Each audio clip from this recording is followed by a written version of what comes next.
Welcome to the Deep Dive. We cut through the noise, getting you right to the essential insights. And today, we're diving headfirst into a really high-stakes moment in Thai politics. You've brought us a fascinating set of sources, all dated August 24th, 2025. They detail these legal battles that, honestly, could reshape Thailand's leadership in just days. We're talking about a potential, seismic shift, and it's centered squarely on the powerful Shinawatra family. So our mission today is pretty clear. Plot the critical info from these Thai media reports. We want to help you understand the complex legal moves, the big political implications, and, the potential outcomes. These challenges face former PM Thaksin Shinawatra and the current Prime Minister, Paetongtarn Shinawatra, or Ink, as she's widely known. It's unfolding fast. Absolutely. And what strikes you immediately from these sources is that these aren't just isolated legal cases, not at all. They have these really profound implications for the stability of the entire government and, honestly, the future path of Thai politics. It really highlights that intricate dance between law and power. It's like a high wire act, Fortunes can turn so quickly at the top. That's a great point. A high wire act indeed. Okay, let's start with former Prime Minister Thaksin Shinawatra. He just had a pretty significant development in his own legal saga. What are the sources telling us? Yeah, so the reports we're looking at, they lay out his recent acquittal by the criminal court. This was the Article 112 case, the Lese Majesty law alleging defamation of the institution. It also involves supposed violations of the Computer Crimes Act from 2560. And this specific charge, it actually dates back to an interview he gave to South Korean TV way back in 2015. Right, 2015. And the court said, insufficient evidence. Now, our sources suggest this wasn't a huge surprise to many. Apparently, Thaksin himself seemed pretty calm about it, which is, different from how he's reacted under pressure before. What does that tell us? Well, it does suggest that the prosecution's case might have been, let's say, perceived as weaker behind the scenes. That could explain the general expectation of an acquittal among insiders. And, Thaksin's reported calmness, it kind of underscores how seasoned political figures read these situations. It's often as much about perception and timing as the strict legal merits, isn't it? So one hurdle cleared for him, but he's not completely breathing freely, as the sources put it. There's another big case looming. Exactly, not breathing freely at all. This other one, widely known as the phony illness case, Governmental in Thai, is getting much more public attention. It's all about his controversial stay on the 14th floor of the police hospital. And it's really fueled public skepticism about whether the law applies equally to everyone. Procedurally, back in July, the court summoned, I think it was 31 witnesses. And now the Supreme Court has ordered both the commander of the Bangkok Special Prison and Thaksin himself. They have to appear on September 9th, 2025 at 10 a.m. sharp. Okay, September 9th. This phony illness case, it really seems to touch a nerve with the public, doesn't it? If it's proven he did feign illness. What are the wider political consequences? I mean, who gets held accountable, and what's the fallout for Thaksin and his Pheu Thai party? Yeah, this one's tricky. It goes beyond just the legal facts. It's about the perception of justice.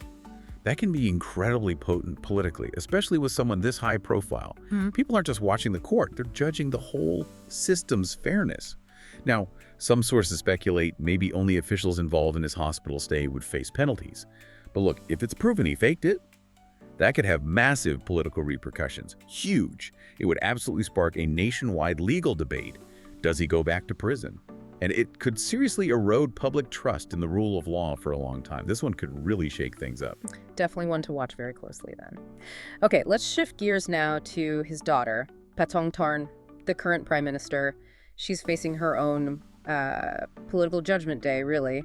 A verdict from the Constitutional Court is expected incredibly soon, like in days. That's right. Her case centers on that audio clip. The conversation between her, acting as PM and Minister of Culture, and Hun Sen, who's now the president of the Cambodian Senate.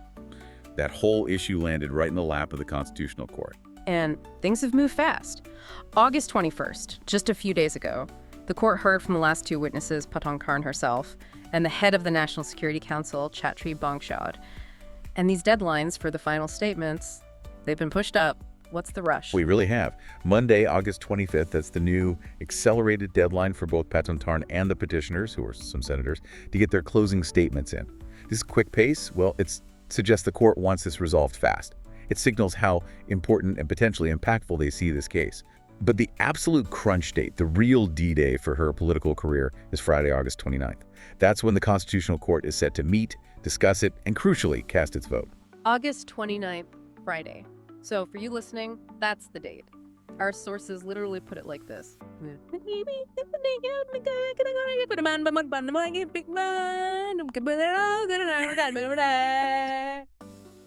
Which basically asks, will ink continue her political journey or will it end? The whole country will find out together next Friday. The stakes just couldn't be higher for the country's leadership. No question. It's a moment everyone will be watching. Not just for the immediate political fallout, but also for the precedent it sets, about conduct in high office and the court's role. Okay, now here's where it gets really interesting, strategically speaking. Before that August 29th verdict, there's this theory floating around.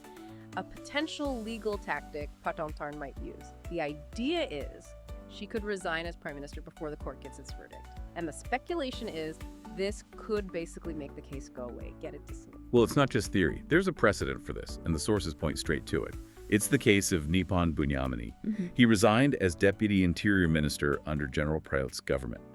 He was facing this inquiry about his qualifications, linked to a case where he allegedly didn't pay for some SUV maintenance back when he was a provincial mayor in Songkhla.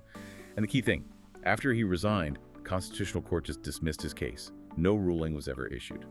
Okay. So Nippon claimed he resigned to fight the case better, but politically, everyone saw it as a way to dodge a likely bad verdict, right? So this Nippon model is now being floated for Paetongtarn. What's the main driver for her to even consider that, beyond just avoiding the ruling itself? Yeah, it's seen as more than just dodging the ruling. It really shows how political figures try to manage risk when the stakes are this high. Sometimes long-term reputation matters more than the immediate job. A big reason she might think about it is to avoid what happened to the former PM, Stretha Thaksin. Remember, he was removed for lack of integrity and severe ethical violations. That verdict didn't just end his political career, it left this kind of taint, as the sources call it, something that could follow him even into the private sector. So the worry is, a negative verdict could do similar damage to Paetongtarn's reputation and her future, politically and personally. Wow, that's quite the dilemma. Avoid the immediate blow of a negative verdict, but face the consequences of stepping down voluntarily. It is a huge gamble. What else might be factoring into this decision? Inside the family, maybe? What are the sources hinting at? Well, the sources really emphasize this point. For this resignation tactic to even be on the table, Paetongtarn, and crucially, her father and mother, would need a very, very clear signal, like almost certain knowledge that she will not survive the court's judgment. A 50-50 chance.